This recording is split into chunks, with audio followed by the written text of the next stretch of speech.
I'm Catherine with the Idaho Water Users Association, and I'm here with Corey Loveland from the NRCS. Corey, what are you doing? I'm measuring the snow water content of the snow. Gosh. How does that benefit Idaho's water? Well, what we do is we measure this snow water content so the reservoir managers can know how much water they're gonna get. All right. What's this stick you've got? Oh boy, it's called a snow tube, Catherine. I'm glad you asked. This stick that I have, it measures the snow depth, and also we get a core sample from this. At the very bottom, we have a cutter that has really sharp teeth on it, and it cuts.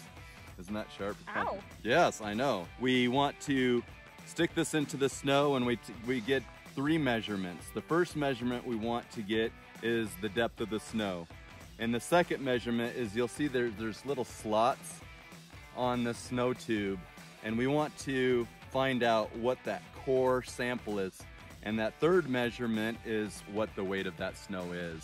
And so using that weight and the depth of that snow core, we can calculate what we call the snow water equivalent.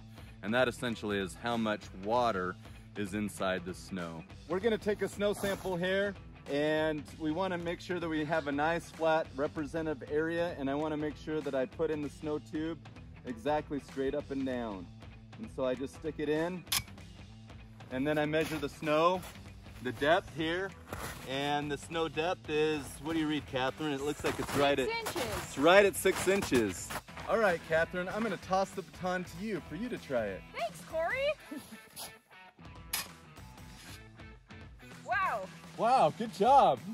looks like our core is about 7.5. Oh yeah. How does the snow water equivalent relate to what's in the reservoirs?